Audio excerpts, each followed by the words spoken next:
Hey, everybody, welcome to the powerofvoices.com. This is AnnaMarie, the Comedy Hour Live. Thank you guys for tuning in this week. This week, I am so psyched. I have Charlie Wilson. He's right here. Woo! And you know, Rocky, he's the in-house. He's my in-house, kind of like the man on the spot. Well, a few spots, actually. But we won't talk about that. We'll discuss that later. Woo! It is, after all, a comedy. Woo!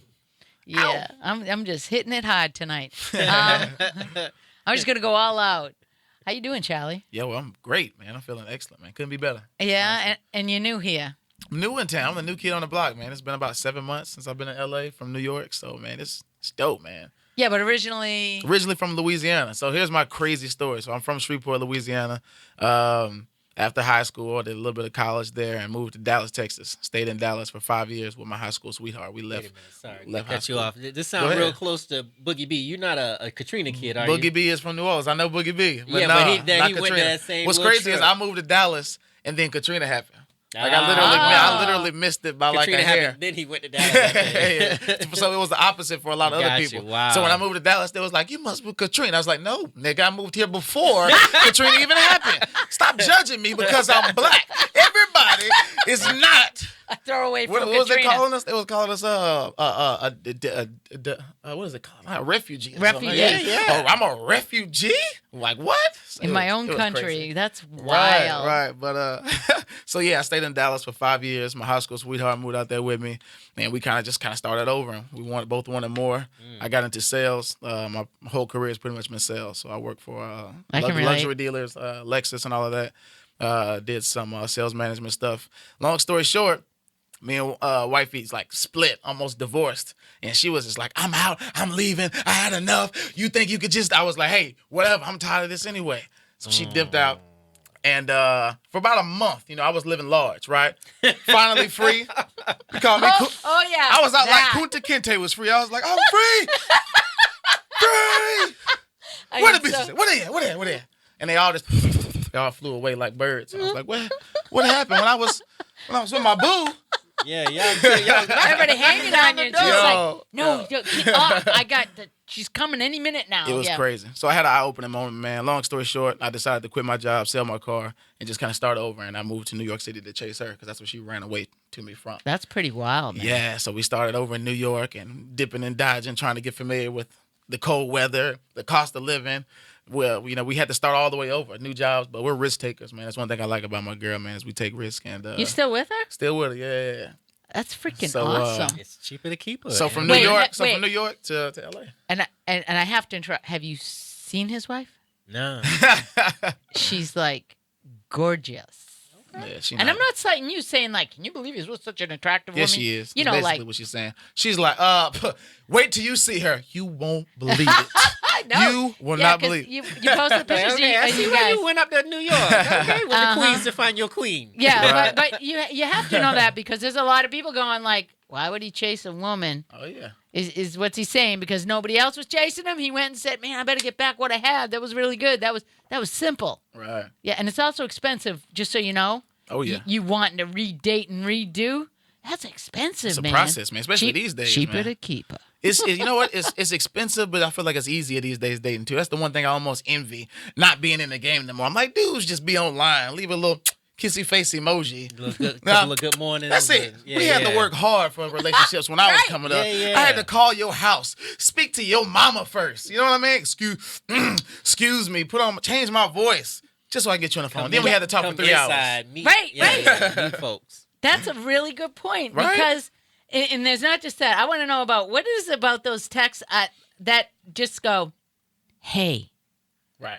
I'm Right. like, that's an Yep. effort. Everybody's comfortable Hey. doing the minimum now. It's the minimum. Right. What do you got? Right. A 30-second attention span? That. And Right. I'm sorry, but I've already said this about the whole idea of being single and dating, the way young men talk now. Yeah. It's like, why don't I just put a drive-through off? Well, you the know back what it and is? It's you- conditioning. We've learned that if you just open that door for that woman for that conversation, you. Right. Yeah. Oh, yeah. Is it like a two-way street? Like women are just as. Women gonna send paragraphs. We gonna send like lines. That's Oh, it. that's Just the right. minimum. Because you know what? The lines, the little minimum has been working. And for whatever reason, females are accepting these dudes for doing that. So Yeah. when they meet a woman that's like, no, it's going to take some work, they're like, next. And it's Yeah, just that- like that these days. But they do it consistently, though. Mm-hmm. So what are you a lot saying? of haze. Okay, so you're saying no Yeah, longer it's not just one they don't have the hay. struggle like he said. You know, I don't know. It's a Right. different, every generation it's a little different. It's hard to find love these days because you're not Isn't putting it? in, because you're not really making the investments and putting in the work that we used to have to back in the day. Yeah, but does that help you create material for what you do? Is It like does. is A like lot of it. My material is all about this relationship and being, and the difference in a single life. I make a lot of those correlations because it's different, man. It's real. It's a process to do everything. Yeah, that's why I'm glad this show is streamed live. Because if it wasn't live, my wife wouldn't believe this where I'm at tonight. I would have had to get a whole different type of alibi, right? I could have did a video, but she would say, you could have recorded that That's yesterday. need to see some I'm onto you. timestamps. I'm onto you. Right. Well, I mean, when you're traveling, like a lot of the comedians saying that, and trying to have the balance. And one of the guys said, and you meet somebody, and women are always thrilled about the fact that I'm in town for 2 nights, and then I'm leaving. Mm-hmm. And that the romance is not going to go anywhere because you'd be like, you leaving anyways, and I'm just another notch on your belt. And how many women do you have? And it's like, A lot. just fill out this questionnaire, please. Yeah. Seriously. That's it. It's a stencil. And they do that. It would be. And now you just hosted the Comedy Store. Yeah, I was at the Comedy Store this past Thursday. Yes, Yeah. which was, it's. I wish I could have a shuttle. I mean, we talked about this. It just was able to drive around to see all you comedians because a lot of you do shows on the same night. Oh, yeah. Like I was so bummed I had to work Saturday night. Yeah. There were so many shows this Saturday night that everybody was having. Great comedians too. Right. And I don't care what anyone says. I would love to go get a bus and go, okay, cancer treatment people, we're gonna do a treatment tonight. It's Right. called "You're Gonna Laugh Your Cancer At." It's Right. such a great thing that I think we should maybe think That's a about good doing idea. that. You know what? Fuck medicinal marijuana. Yeah, We're gonna go exactly. get some. This is natural. Show This up. is We could go show comedy. up knocking in. When I was in New York, I started producing shows. So I had these different ideas. I formed a nonprofit organization, but I also wanted to kind of figure out a way to get into like nursing homes. I feel like that's a good opportunity That's a to go wicked do good comedy. opportunity. Right. So I'm always thinking about different ideas in producing content that kind of separates, but also kind of can make a difference in somebody's quality of life. Right. And give the work to the right people. You know what I mean? Because that is what laughter is all about. Exactly. There's If- people that come out and get the laughs, but I think there's also power in being able to go out and give people the laughs that need them that may not be able to. Yeah, that's have really access true. to We them. did that. I originally started out as a singer, and I was actually singing in. Wait a minute. Oh yeah, hell, I got a hell of a voice. Okay. I sang the national anthem for the Rays, the Red Sox, the Orioles. Shut up, the Yankees. Yes, You better I'm stop. telling you, I Hold got a up. big voice. And DJ. DJ, be having that. Actually, yeah, actually, the little girl that I live with, she was like, "Go ahead, you gonna sing it? You sing it. I don't believe you." And I'm like, "All right, well, let's go downstairs in the basement." Nice. And I just belted out, and this is where it gets good. Let's just go right to the chorus of "In the Rocket's Red Glare" because nothing else before that matters. Right. Everybody screws the words up too. That's the other thing. When you have to sing the national anthem, I don't know how people actually don't understand the stress when you're standing out in the field and you have earplugs in, so all you hear is yourself. And when you got to hit that and the Rocket's Red Glare. That's crazy. Only I'm from Because Boston, so Whitney it's the said the Rocket's bar Red so Glare. high. I mean, after that performance. it Oh, was just there's like, nothing. Well, you know man. what? My personal opinion is the fault happened that everybody tried to. And they just got crazy with it. I mean, I went to, they could actually make a reality show out of the tryouts. Because now you have to try out to sing the national anthem. So I'm down at the Rays training camp, right? And there's this young girl, and she's just like, she's literally like, and I'm like, there is none of that. Right. This is you got veterans who want to sing this Right. and are going to get pissed. Right. And they literally take that to heart that they can't follow along. And by the way, when they do that note and the land of the free, there's no note like that anywhere written for In the that. song. And then there was like, It's been remixed for years. There's been a lot of people that came up there, you got Aretha, somebody put a little twist on. Oh, whoa, whoa, whoa, say. They gonna put a twist on it. So it's morphed. yeah, it is. I mean, one of the things was one of the greatest feelings in the world that nobody will ever be able to comprehend is when I watched the playback of me singing the national anthem, and I can hear everybody singing with me, and you can actually see when I go, oh, say, does that star-spangled banner yet wave? hear that. Whoa! For the land of the free and the home of the brave. And you hear everyone hit that note, man. and you go, that's how you're supposed to sing the national anthem. You got Batter up, veterans, batter they up. got tears in their eyes thanking you. I appreciate that so much, ma'am, and I appreciate your service. But that's really was the highlight of being a singer. No one will Nice. ever understand that because I was a What a little... feeling though, being just right there and just Doing killing it, taking the entire energy out of this. You feeling it now, I'm right? feeling it. Me and Evan Longoria, I'm like, Nice. take nice, a picture. nice. It's like that put up Thursday thing. But I Right. mean, it's the same thing you guys must feel Sure. when you hit that momentum Oh yeah, Yeah. man. and you hear that, the roll. And Right. that's what I tell people. It's a roll, right? That goes through the whole room. Right. And you go, man, listen to that laugh. And I watch comedians just, they pause. Take it, yeah, man. And I guess one comedian said that that's a fault of young comedians. They don't understand that timing. Let it sit. Mm-hmm. Because if you do, you can feel that, right? Right, Did that right, take a while right. to learn? It did, especially for me. Oh my gosh, you can maybe. You know, it's I don't know, because I'm a little different because I'm usually laughing at my own jokes, so I'm taking that minute anyway, if the crowd with me or not. nice. Yeah, Rocky's up there enjoying himself. Nice. Yeah, but man. he's a comedian that plays off of a lot of stuff that other people have already done. He makes it funny as to what people get up there and say, because a lot of times new comedians, I don't know if you notice that, you're working on such nervous energy right. that they have something scripted and then they just kind of... Oh yeah, it gets flustered. Yeah, Yeah. especially if you're being told like you got 5 minutes. You're like, oh, okay, I want to like hit all these jokes, Right.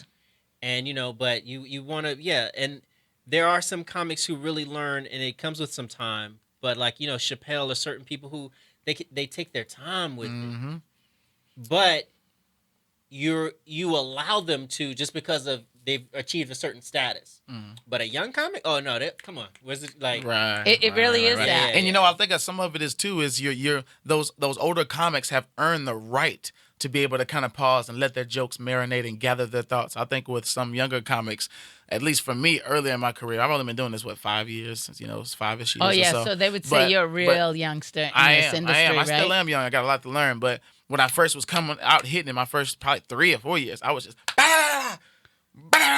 then on to the next. I wasn't giving you a lot of time Yeah. to really take the joke. Because the thing too is you don't want to step on the joke. Like if they're Right. too busy laughing, they'll miss the other part you want Yeah, to that- catch. that's- Right. So And that's the sometimes it's thing, an too. expression or a transition that. Yeah. You're right. You're right. Dude, being from the Northeast, I talk wicked fast anyways. Right. And so, like I tried my hand in that and I was sitting there and someone goes, man, you talk way too fast. And you could hear it was funny. I mean, but we couldn't catch up because you were like 16 sentences. And my friends have been like, can you keep up with her? And I got a rope, man. I'm holding on. She's going.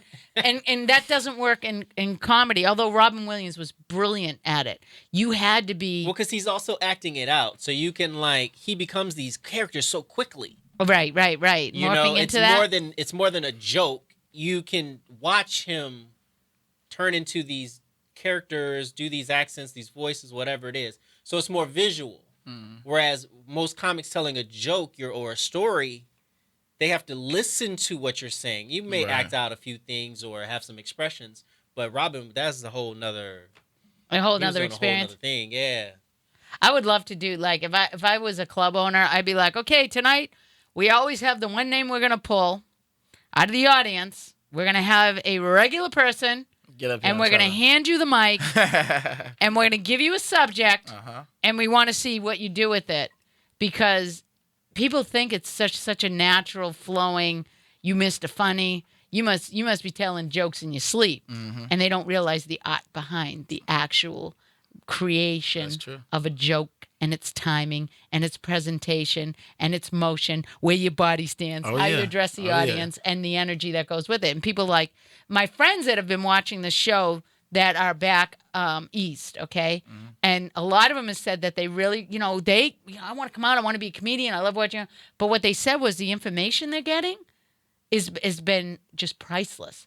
Because this is awesome about the show too, is a lot of the older comedians that I've had on, Shang, Rich Scheidner came on, and giving their experience as far as like what is really behind the scenes. Oh yeah. And what you really deal with. And they're like, never knew that. There's a lot that goes into it. because I think a lot of people think it comes natural, which for a lot of comedians it does. However, that natural stuff just kind of wears at some point, and especially when you're indulged into the industry, and you start seeing these other comics like Shang and these guys you mentioned get up there and just bang, bang, that's solid material. And so you're, at least for me, you're constantly taking that in as I gotta step it up. I gotta get my material. Well, it's like same little raggedy. Let me, wow. So it's like 20 plus years of like ironing that stuff out. Right. So they can make it look so natural, weaving in and out of a joke, or because it's like they know where all the punchlines are. You know what I mean? They know where all the so you used can to play massage with that. it. True. Yeah. That's true too. Yeah, I loved watching. I went up to the Ice House, and Willie Barcena was doing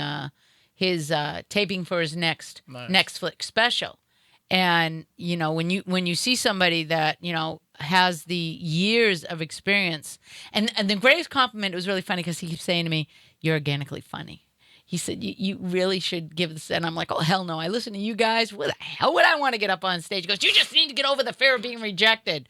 Because, like, everyone can, who wouldn't be afraid of being rejected? I mean, but you guys all accept that as part of what you do in an amazing way that it actually fuels you to do better with everything that you do. How can I improve this? How can I, son of a bitch, in aisle, that row 3, I saw, like, I watched comedians zone on the one person that wasn't laughing. Mm-hmm. Like, Shane called one lady out that night. It was just, oh my God. Ouch. Yeah. When it happens, yeah. Yeah. It's right. And she was like, I was laughing.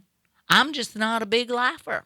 I don't know why he didn't understand this black lady. She was like, ma'am, I don't know what it is tonight, but, there are people in the world dying of all kinds of things, and you're at a comedy show, and you haven't laughed at one joke. But it was pretty, it was like, intense. Wow, it was intense, man. Yeah, it really was. Crazy. And actually making jokes at it, with people yelling at him, they were actually yelling at him, telling him where he should go with his next joke. What? It was like, he really had his hands full with this audience. But most of them know some of your routines from the past, so it's just like they want to hear their favorite jokes. Right. Well, that was, I told you, we talked about that. Dave Chappelle went on and said that he could not get away from Rick James, bitch. Oh, yeah, man. He said it really, it was like nonstop. And he goes, it just got old, man. He goes, as a comedian, you work on the spontaneity and the newness of each audience. But when you have people yelling your jokes and doing a script while you're on stage, like the audience is the comedians and you're standing there as the audience, he said that got really old, and that's commercial when you're doing shows the way he was doing them, and you become this huge. It did. Mm-hmm. Yeah. Those videos. Oh man. Took everybody to a whole new level, man. And when I had my radio show on the East Coast in Jersey, I actually asked them, and it was around the time that curve was first taking off, and everybody was starting to do these videos. A lot of the comics that I had on, who will remain nameless, gave me their opinion about it. They were like, "Oh yeah, man, they can't get on the stage and be funny. Oh, they not stand-up comedians, or they not real comedians." And my perspective was, I was like, man, I kind of see them doing it. That looks fun. That obviously takes some skill. You're right. It's not, being on stage. However, there's a lane for that. And there's a lot of guys who got in that lane and drove fast as hell. And we watching them on TV now. But I say all that to say this. A lot of those comics that were saying that, I be going through my timeline like, hey, he in a skit. Look at him doing all these sketches and stuff now. So they saw. It just took time to see the bigger picture. But a lot of them now are a lot more open to that. What great creativity, especially with Vine, like to be funny in 6 seconds. Yeah. But like people were like doing that's a great amazing. Job. Yeah. Like I told you, one of my favorites still, Tyree. Mm-hmm. He is just tearing it up, and he's just hysterical. Yeah. And it's to be said that when you're creating, thousands of people now are watching you. Right. And what they said was it doesn't necessarily guarantee. Right. When you go to the clubs, who are you? Right.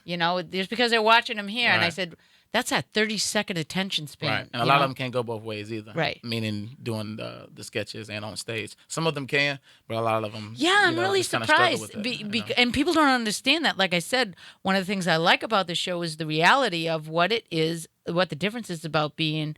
I've had the comedy actors on my show, comedy writers on my show. Yeah. I've met Academy Award-winning comedy writer, and I swear to God, when he said that's what he did, he said, I'm a writer. And I'm like, really? Like, what do you do? Like drama, CSI? And he goes, no, I'm a comedy writer. And I went, really? He said, why do you That's a say it like job? that? Well, no, it was just that he had no personality. He was but like, it's a lot of that though. I see a lot of guys He that are said writers. that. And I'm just like, Yeah, because it's really just about being, it's like that observational ability to just kind of see what's funny in something. And yeah, you just script it but up. performing it from the comedian, and all comedians that the great comedians that have now incredible writers that they collaborate with, Oh, because absolutely. you have 'Cause to you- have endless You material. gotta always be fresh and ready Right. for that next big show or whatever. But two, also like, because you'll see there are some comics who are just funny acting, like their personalities are funny, more than like it's not really a joke. They don't. It's not a lot of jokes. It's just they're they naturally have a funny funny. The person- persona. exactly. But a lot of those guys are getting a lot of the on TV camera roles too.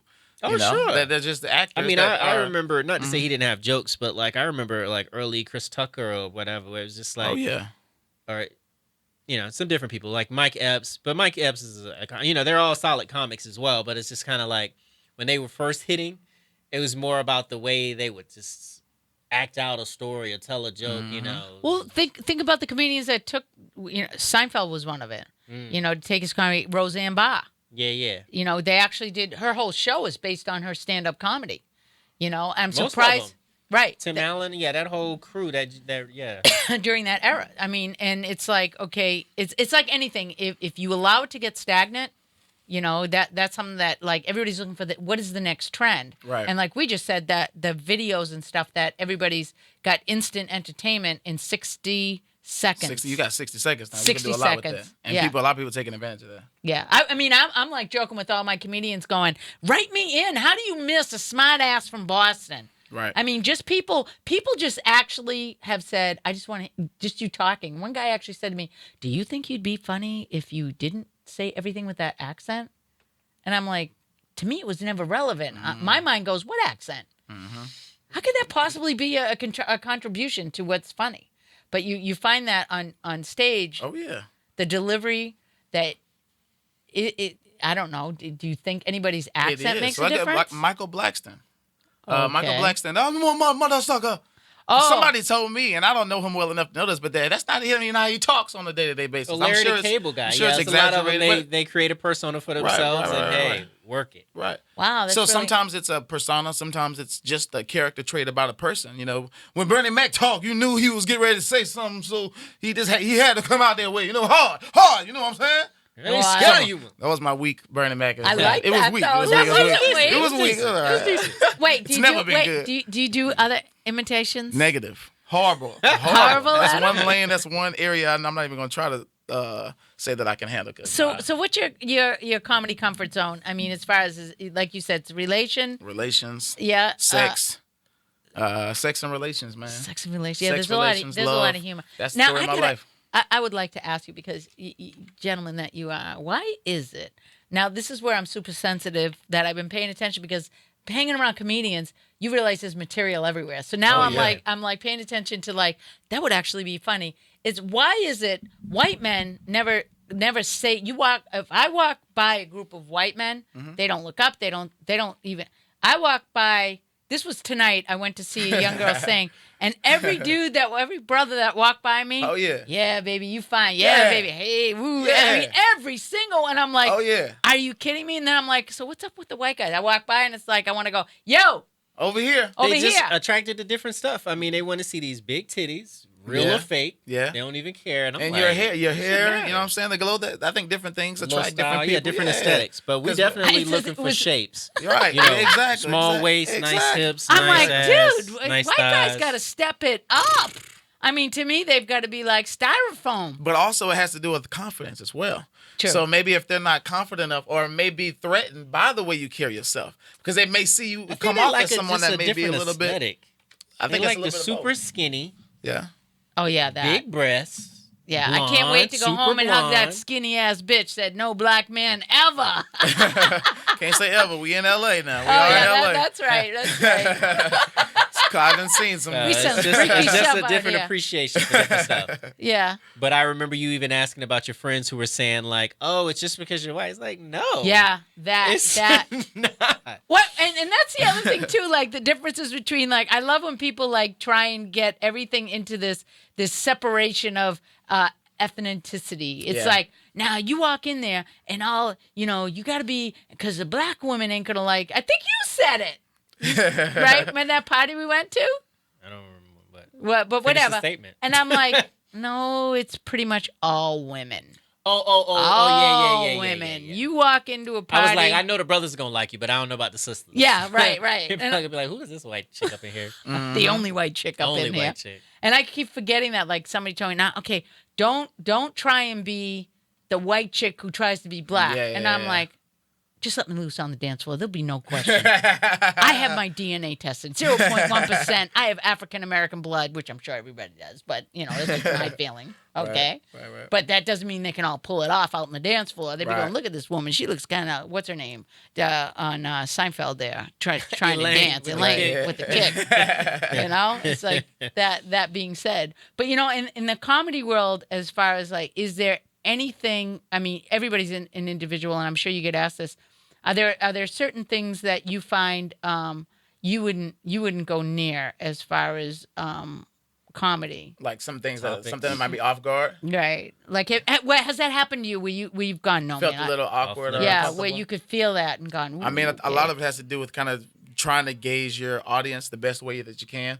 Sometimes, man, since I've been in LA, I've done more child-friendly and PG clean comedy shows than I ever have in my career. In New York, I'd be in Brooklyn, I'd be in Queens, I was lounges, I performed at a strip club. I done did about everything out there. That's a tough one. Strip club was tough, Oh by the my way. god! Yo, Was it you like too. the male strippers? Yeah, no. Oh man, no, look, No. man, my homeboy was a stripper back in the day, and so I was opening up for him and his group. Yeah. These women did not want to hear no jokes, but they was like, bring out the strippers, and take your clothes off. I was like, I'm the comedian. Right. I couldn't. It's like, we're not trying to laugh. Man, Does it look like we man, came that to was laugh? rough. Oh well, yeah, because women are brutal. You think men, you think men are men, you go to a raunchy. strip Oh my club, gosh. and by the way, the first strip club I went to was here when I came out here, and the kid said, "There's only one place for last call." Is a friend of my daughter's. He goes, "It's a strip club up in the Hollywood Walk. There's a very yeah. okay." It's like, so of course you know what that is. Is your wife watching the show? No, he just edit that heard out. about it. Edit Yeah. that out, please. Edit You live? What you talking But, Edit that out. but you watch. She's not on here. I see for the first time men are sitting there all calm, cool, and collective, and they're just throwing the money out, and they're not saying nothing. Right. They're just like throwing the money out, Right. drinking their drink. Right. Yeah, You go and you see women watching strippers or the Chippendale. They're screaming. They're Yeah. reaching for them. They Yeah. want to kiss them. See, They put I'm money from down. Florida. It's They're a like, different vibe. I don't know what kind of strip club you describing. well, Florida, Boston, it's all about baby.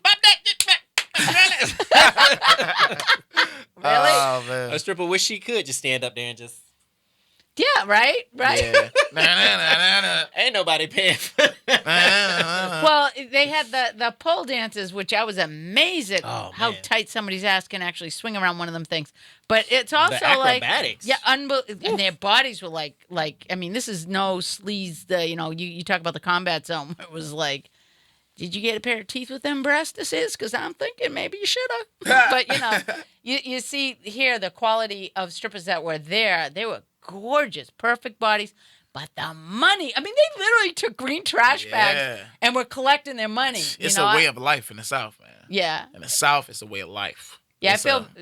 Do they get trash bags? They have little glad wrap sandwich bags. Is there a difference in the money? Bags. With a jet, yeah, the whole Duffel, the I'm little, talking like, hefty. Yeah, that's what they. Yeah. Big money, huh? Yeah, big It money. depends Good on the club, Lord. but yeah, some are notorious, like for making that money for sure. Yeah, I mean, So especially you got these Atlanta and all rappers of that. who it's like Right. that whole persona is built on your Spending everything you got. trying to showcase Everything. that you got it like this, just stacks. Right. Really? Literally, that's where the Yeah. whole making it rain came from. But Yeah. Oh wow, born out of really? strip clubs, Oh, just yeah. showcasing, just But like you said, as a comedian, you really don't. Who was it?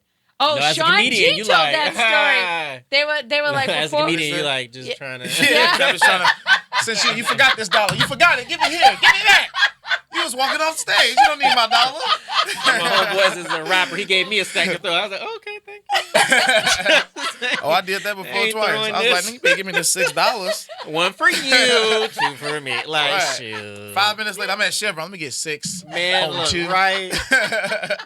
That's I so don't funny. get it. I don't get it. Yeah, that's Hilarious. really, yeah, because I mean, it's not like you can touch the merchandise either. It's like you're not buying No, anything. in the black strip clubs, you can touch the merchandise for Oh, sure. really? Oh, yeah.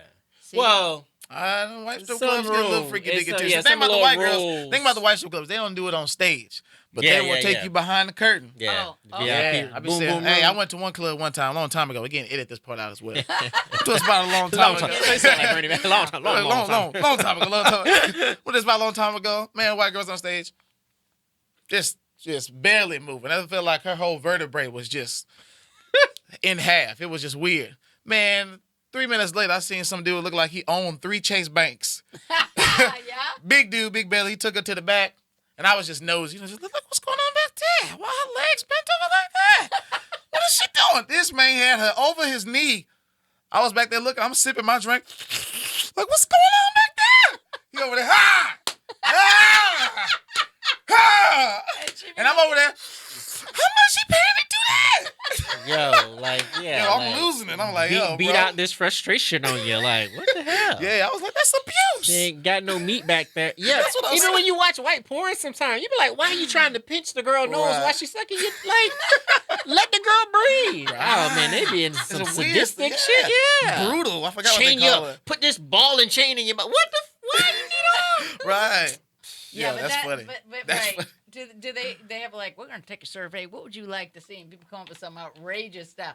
I would like to see the ball and chain, and maybe we throw You're a right. couple of That's pygmy true. ponies, That's true. and then Well, Somebody clowns. watching it because you don't 50 see Shades of Well, Grey. for everything Crap. you can think of, somebody's got a Right. video That's somewhere true. making money off of that. That's you know, why are crazy. we working for a living anyway? That's crazy. Because we're in LA. It's like the "What Are You Shitting Me" reality show, no matter Right. where you go. Okay. Right. You know, but that's really interesting. And again, like I said, all the things that a comedian looks at, basic every day, there's material and comedy in everything. Absolutely. And it's really a great way to look at life if you can find, even in the worst situations, because that's what comedians do. It's like you most people will be like, not funny. It's not the time. Right. But you were the kid that got in trouble. Oh, because, yeah. What's so funny? How many times was somebody wiping the smile? I'll give you something. What do you wipe Yeah. that smile? Or what are you smirking about, right? Yep. But you couldn't help it because behind all that was something in your mind that went, oh man, that's some funny shit there. Exactly. That's Right? the timing, Yeah, man. but That's the it's- Yeah, timing. because I even remember like 9/11, like thinking, wait, these dudes was taking flying lessons and going to quit the class before the landing part? Like, That's pretty Right. much but what then happened. I was like, okay, now I can't do this Too material soon, too now. soon. But I was like, I'm worried. See, Stored in my yeah, mind. because that right. Yeah, just No trying to matter how figure dark things it out. gets. It's Right. like just questioning stuff, like Everything. You know, yeah, Everything. Well, even inquisitive, always being inquisitive. Yep. like Oh, how does that work? What is but that's true of religion too. I watched Willie Barcena do a thing on the crucifixion of Christ, and it was fucking hilarious. You know, when you know where I said to him, and even like Louis C.K. is it C.K. Lewis? I always get Louis C.K. Louis C.K. He talks about that. I'm on there. I'm in taking a shit, and in comes my daughter, and I'm like, really? Is there not? I mean, he talks about things that like his daughter lying on the floor, and just like things that you would think no one could ever go, but it's like real life. Right. And I don't know why people are like that. It's like, come on, people, it's real life. Right. I mean, these are the things that if you didn't have the ability to laugh at, you couldn't get through. Exactly. Right? I mean, you as a comedian, when you sit down and like you said, what was so different? That's the other thing. You said you really killed it. You had a great night that night at the comedy store. The energy in the room. Well, you couldn't have ordered it up like, please God, let me do the comedy store and let it be the best energy and everybody be on, because I guess that night everybody was, right? Yeah. Those are what you live for, right? It was a heavy night, man. It was just, for me, I was a little kind of nervous. I guess I hadn't did a show in, I don't know, a couple weeks, I guess, at that point. So I was like, all right, I want to try some new stuff, but I don't know. And man, just before I got on the stage, I remember just almost strided up to the stage as I shook his hand and took off, because there was a key people in the audience that were influencers that I've been connected with, for a while via social media. But when you actually have the chance to capitalize on those impressions that you made. So you made these social media impressions, but what are you going to do? What are you about? So the anticipation was there. And I just went up there, man, I was just comfortable. I immediately just grasped the audience, and I just stayed there. Shane, this kind of it was awesome. Deion Cole was in there. Tamara Gowen, she's the producer of Shaq's All Star Comedy Tour. Shout out Tamara, she was in there. Mitch Marlin hosted the show, who does a lot of stuff with the Waynes and all of them on the road. So, again, there was just some dope comics and some good people in the audience, man. And I'm just glad that I was able to kind of pull off a good To be set. in that moment, yeah, because you were the host, that's right? great, I didn't especially host, when no. Mitch was hosting. Mitch Marlin. Oh, okay, Yeah. that's right. Yeah, that would be, whenever I go in there, the dude with he's always Levi. saying, he tries. I say, hey baby, I'm gonna make you breakfast tomorrow. Look He's out standing now. there, right? Yeah. And I'm like, what? He goes, yeah, I'm gonna get you some breakfast, and we gonna hang. This is just how he starts talking to me. And I'm laughing. He goes, I love that you got such a great sense of humor. You know I'm kidding, right? And I went, no, you're not. Right. It's like, get out of here, yeah, player. it was like really funny. And he goes, when are you going to get up? I want to see your comedy. And then he was like, I want to put you in my movie. Do you know how to ride an electric bull? Whoa. And I went, what? He goes, yeah. Do you know how to ride the electric bull down at, what's that club? Saddle Ranch. Oh, Saddle Ranch, yeah. I want to see, because if you can ride that, then you can be in my movie. And I go, I don't even want to know what kind of movie We were just talking about there's a title for everything. Yeah, exactly, right? I'm like, Dark man with Jerry curl and woman with short hair. Go at something out there for everybody. Yeah. Wait, you talking about Uncle Leroy? Yeah. Right. Yeah. He's like, He was like, Jerry curl. I'm Jerry curl. You know what I'm talking about. He always shout out Levi. Yeah, that's man. true, man. That's So yeah, that true. was dope. And then again, the little spark of momentum from that night. Saturday was the first time I had 2 shows in one day. So that Saturday, that energy from Thursday just transitioned over to this house party I did in Sylmar, California. I was like, I haven't did a house party like this before. It was a barbecue, Mother's Day / graduation party. Did So you have to keep it clean? It was a good crowd. She didn't tell me to, but out of respect, I wanted to try to keep it a little bit cleaner than usual. Right. So, They say that as a comedian, because Royal Watkins said that there's at his New York show that there are some comedians who've said to him, dude, I can't do your show because he said you can say shit, you can say, but there's certain you can't let the word, you can't be talking about your dick or all this other stuff. No pussy, right. And he said, so comedians, some of them are like, I can't do your show. Exactly, because that's what their whole set and everything is tailored around. Right. So yeah, it's good to challenge yourself with doing other things and being in different environments. That's why I'm glad that I had opportunity to do Broadway Comedy Club, New York Comedy Club, and those clubs. But also I can go to I just smoky spot in Harlem where it's just like everybody's talking and Snapchatting and like you're like and you have to do a different set. You got to bring more energy, so you're constantly in a different boxing ring every time. Yeah, that you said that clean comedy. All I can see is Wayne's doing the "Homie Don't Play That." Oh yeah. In the clown outfit. Was it a different color? Different color, yeah. No, it was a living color. Living color, yeah. Said different color. I wasn't gonna correct you. Wait a minute. I'm like, should have mixed up different strokes and different strokes. Right. It's just like one of them blacks, one of them shows niggas was in. Right. But a lot of that's true as far as like that enters into like the writers for TV. Right. Before. Oh, and by the way, I was talking to a guy who was in the industry. I was doing a gig at my other one of many jobs because I'm in LA doing the grind. So he was telling me that YouTube is going to be going in another direction. Mm-hmm. And has anyone heard the scandal? No. All right, let me enlighten you. You know how on YouTube, if you have so many views, Google said, we'll handle the advertisers, we'll cut you a check. What they based it on was how many viewers you got, right? Right. And then advertisers would attach, and before it would open, you'd see the commercial. Right. Well, do you know that ISIS beheading, how many hits that got? What?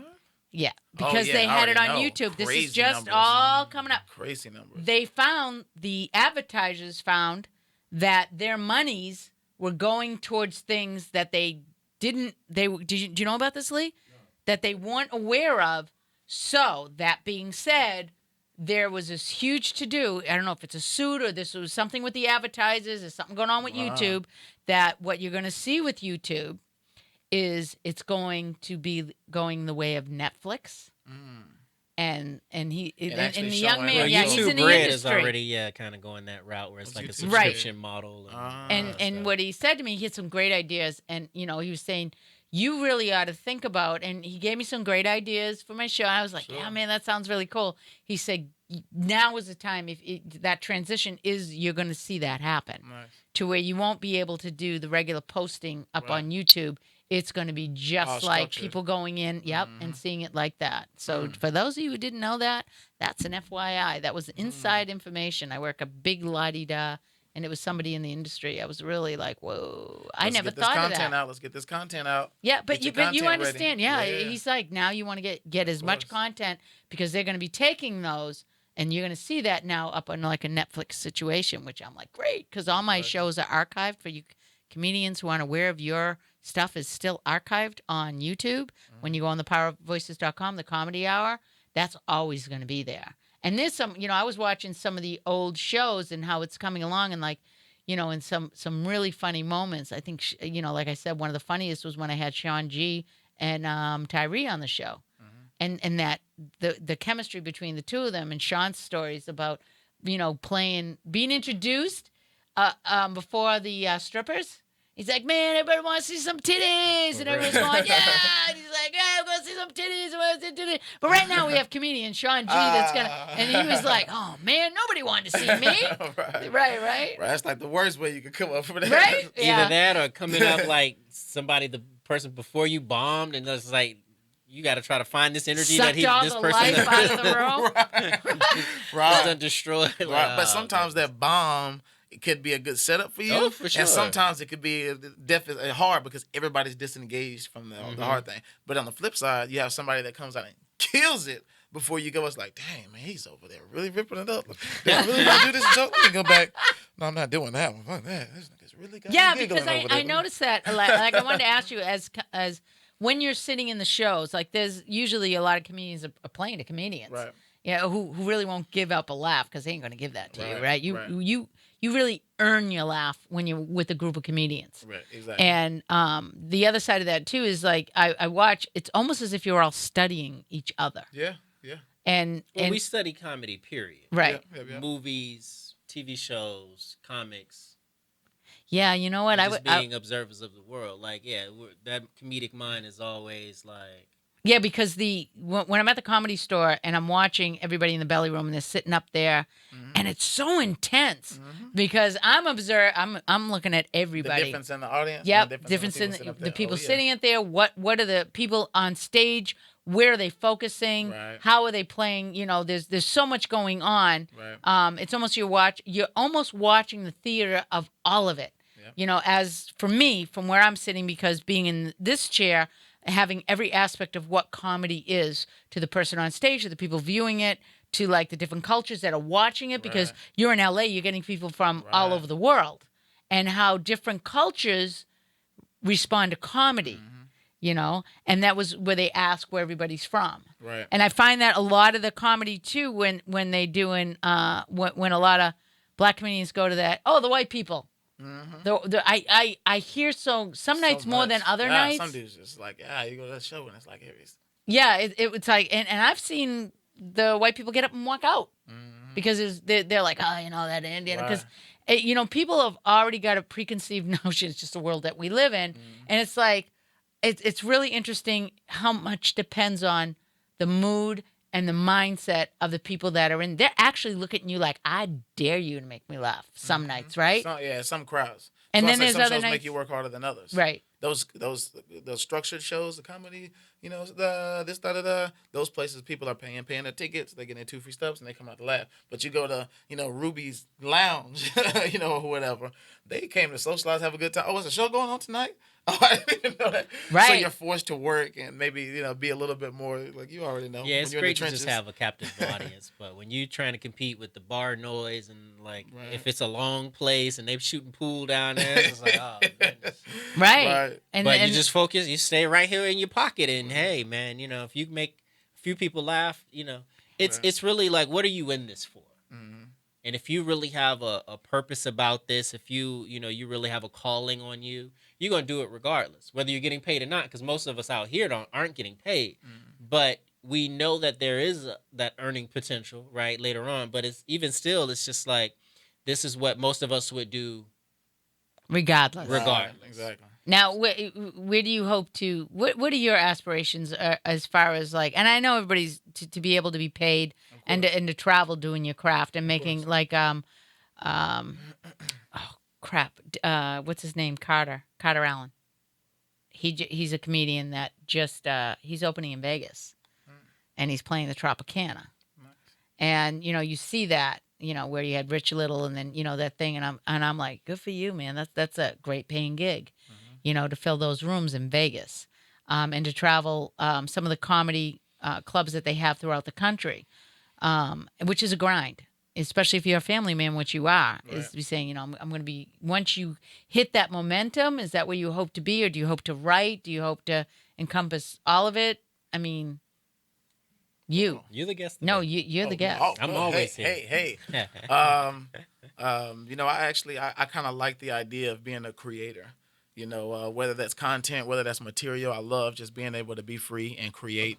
I'm just now getting to the stage in my career where I am starting to write and am starting to visualize a lot of ideas. So I'm excited to be able to start putting some of those things to work, man. I just actually had a conference call yesterday with my boy in New York, and him and I are going to start collaborating and putting these ideas together and start filming some stuff, very soon. So, but I like you going to write me in? Come on with it. Come on with it, man. Come on with it. We're not playing around. We could just do that whole scene about like I said to you, the her walking by the white guys, and then her walking by the brothers, and that There's whole. A sketch right there. Because it's beautiful. You can't make this shit up. This is actual life, people. Right, yeah, right. But that's really cool. So in saying that, you mean as far as filming and producing something, and also doing. And also doing comedy, yeah. So I think I'll always do stand up, just no matter what. But I definitely like wearing the hat of being the organizer, the just the creative mind behind putting some of this stuff out. It's like listening to myself right now. Yeah. Yeah. So and also just putting other people in an opportunity, in a position to win and to come up. That's why my nonprofit is called Jokes for Jackets, by the way. So. So really, yeah. So we raised jackets, and what I did initially, I donated them to a lower income school in Brooklyn. So that was actually the first show I produced in New York City. I had different comedians come on, and it was a blizzard, it was snowing, but I'll never forget it. It was the first show I did at Broadway Comedy Club in New York. So I was just excited to be able to have that type of opportunity because remember, I knew nobody coming to New York. Charlie Wilson, some country boy from Louisiana. So that was my first kind of impression. And then from there, the radio thing kind of happened, and I shot a pilot for a TV show, and things just kind of started. Momentum first started being built. That's when I first acknowledged what momentum is, right at that stage, because from there, everything just kind of started shifting and moving. And and then work. Boom. Is that? Oh, wow. I love that. Do you have a picture of that? Oh. Can you show that? Momentum. I really like that. So we're kind of just become a way of life, man, and just controlling your thoughts. Iron. There it is. Right there. Hey, that would add a whole. It was done with shea butter. You can't see it there clearly until the lights. Yeah, that's a word I use a lot because when you're emotion, you ever be when you're emotion and you're like walking towards somebody and you just for whatever reason you can't get out of that person's way, and I always look to people and say momentum, huh? Or I like that. So in saying that you're out in LA because of that, you moved your family out here for the opportunity. Definitely. I mean, we the primary reason we really wanted to come here was just for the quality of life. Both of us being from the South, New York City, Jersey, that whole area just wasn't a fit for us long term. And we had a daughter, so my daughter's 4 now. Is she adorable? Yeah, she was actually born during Hurricane Sandy in Jersey. So it was really? Snow, was blizzard. We was out of power. We walked like 2 miles to get to the nearest store. Crazy story. And just think about that. You miss Katrina. Miss Katrina. And you go to Jersey. Right. What are the odds of that, right? Yeah, man, that's a we trip. Just stayed working and kept grinding because I didn't want to lose the momentum. So this became this lifestyle and just speaking positive things. And I would see and visualize myself working with people. And then in a matter of time, we're shaking hands and we're working together and we're talking and we're building. And those relationships start just growing. And I'm controlling it with what I'm bringing into reality by seeing it and speaking it and visualizing it. So I just kept on, and the right things gravitate toward me. I try to deflect some of the bad things that gravitate. Well, that's all part of it. I'm steadfast. That's man. how you earn your stripes. Focus. You have that, like you said, the idea that you did radio, and it's something that everybody's saying radio has taken a whole different turn because it's the internet now. Everybody, and there's a billion podcasts. Oh yeah.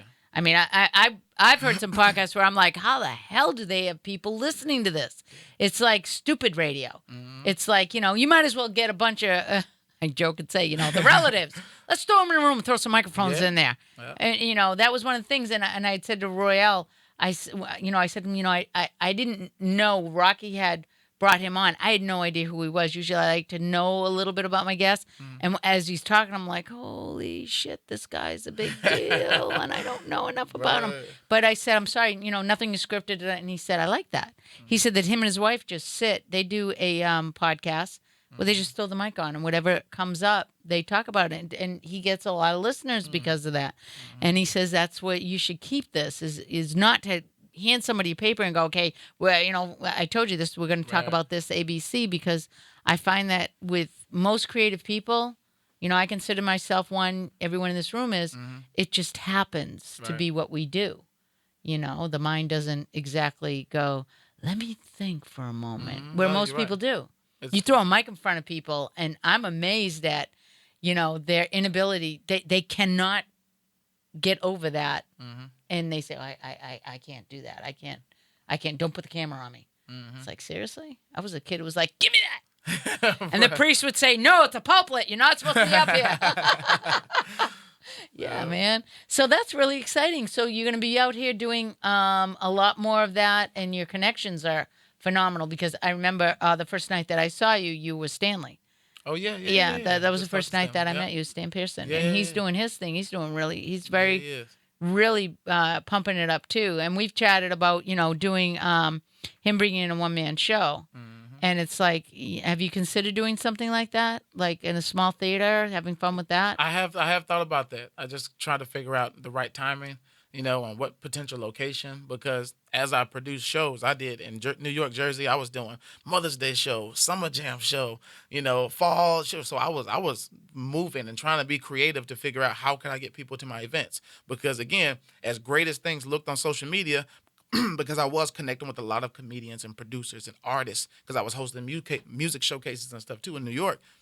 So the social media presence was great, but it was time for me to actually produce a show and get just random people to show up. It was the hardest shit of my life. Yes. So the flyer was great, the presentation was good, but that's why a lot of the social media just kind of drew in. And I didn't bring in this 100K followers. I got 6,000 followers, but they're of quality industry, hardworking, dedicated, focused people. So shout out to everybody that follows me, man, because it's it's a great energy.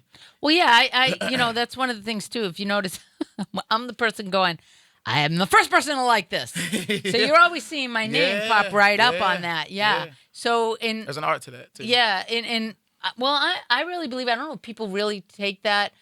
Tony Cobain, he's a young man that I've been following. And, when I see the idea of somebody that's doing something successful is actually following you back. Right. And he said the same thing. And Tyree says, man, you're always supporting, reposting stuff. Melvin Jackson Jr. is another one that, I really do believe in that cause. And it's like, I like to think I'm not one of those people who it's like all about me Facebook. Right. I write a lot of heavy shit on my Facebook page. My Instagram, I try and keep basically showbiz and doing stuff like that. And every now and then if I put something up, it's on an occasion, a reason why. Right. But you guys, I mean, as far as you have to stay new and fresh and because I see some of the stuff that's the momentum, man. It's the the building the relationships and also capitalizing on those relationships. So, example, one of the music showcases I hosted in New York, it was all about upcoming artists and singers. The girl now who was on that showcase, me that stayed in touch. Anyway, she's on The Voice. She's with Alicia Keys, and she's booming and glowing and doing her thing. And there's other people that I see just growing and developing, and shows are being created. So it's cool. That's a good thing about social media is you really can see people's life changing right before your eyes. Yes. These are people that so it gives, at least for me, haters will try to find a problem with that. Yeah. But if you're like us who see it and get it, it's like just like that. It turned over for them.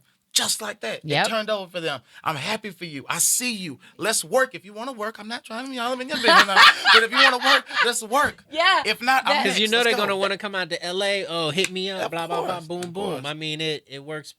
It's a certain symmetry to it. Right. Not symmetry. What's the word I'm looking for? Synergy. There you go. Yeah, exactly.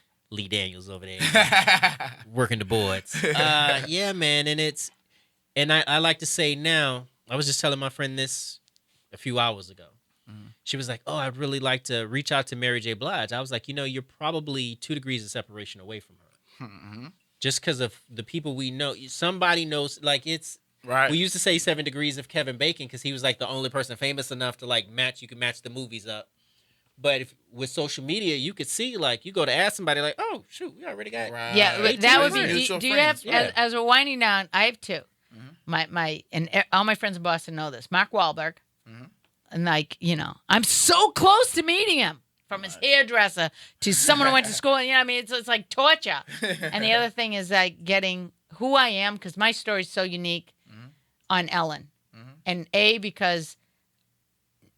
Literally, I was in the doctor's office, and the woman went out and got my chart, and she said, "There's no way you're that age," which I will never say, but she literally went out there, and I was, "Are you serious?" She says, "Man," she said, "in LA, you haven't had an ounce of work, and at your age, you are an anomaly. And someone who sells any kind of look this young for your age, you should be their spokesperson." And I'm like, "Oh, that's pretty cool, hot mama." But yeah, but I'd like to know where is it that is there someone that you would like to meet, and also fit in where you're playing, what you're doing, and what you got coming up for the month. Sure. Someone I want to work with. As cliche as this sounds, I think I would work well with. Look at y'all waiting. Y'all really want to hear this? Yeah, Like, come on, man. Can we Eat guess? the microphone, man. Go Can ahead. we guess? Go ahead, guess. Is it Dave Chappelle or Kevin Hart? Dave. Yeah. Dave Chappelle. That was the first name that came to my mind. And it's funny because I took a picture with Neil Brennan. I was just like, dang, something about standing next to Neil makes me feel like Chappelle over here. Right. Yeah, man. But and I met him at the Comedy Store. And that's the crazy thing about LA is just like, other places. New York is one of those places too. But it's just like somewhere else you could be like, oh, that looks like such and such. No, here it's like, oh, shoot, that is. That's it, right. And that's the cool thing too. But and where are you playing this month? So yeah, just wrapped those 2 shows this weekend. This month, the next show that I have, actually, I got to get the details on. This is Sunday, and it's way out in OC, Orange County. Wow. So yeah. Well, wait. With Corey Fernandez, so I got to reach back out to him. Shout out to Corey. And your Corey social media? Yeah. So definitely follow my social media. Everything is Charlie Wilson TV. One word. Facebook, type in Charlie Wilson TV. I'm there. Instagram, Twitter, and Snapchat, Charlie Wilson TV. There's a singer, Charlie Wilson, Oh, right? yeah. Woo. First name Charlie. Last name Wilson. Yeah, man. Every time I see him come up on my Soul channel, I'm like, that's my friend Charlie Wilson. No, it's not the same. Exactly. And what's crazy is, as I was doing comedy for maybe 3 years before I even started bringing that into comedy. You would think that would be something I would acknowledge immediately, but I really didn't turn it into a joke until maybe 3 years. I was in Texas. I did like this quick little tour thing. It was we did Dallas, we did Waco, and we did San Antonio. And I go to San Antonio, and the promoter's calling me like, a lot of the people thinking that Charlie Wilson is really coming here, right? I was like, really? To your little bar lounge, really? Up the highway, really? Charlie Wilson coming here? All right, guys. Thank you so much crazy. for being on the show, Charlie. I really had a blast. Rocky, as usual. It's been an unbelievable show. I really like the energy of this, and I'm looking forward to seeing you. I'm going to see you out there, and that's my cliche. I'll see you out there. Come back next week. I'm going to have a promoter on, which is going to be a lot different than what we've done. Hopefully, he'll bring some clam people with him. Well, no, not them. I mean, that was like the wrong word, right? Clam? Right. Clam. Yeah, we're going to be some clam people. Yeah, I know, right? Thank you guys for showing up. I'll talk to you next time. See you next week.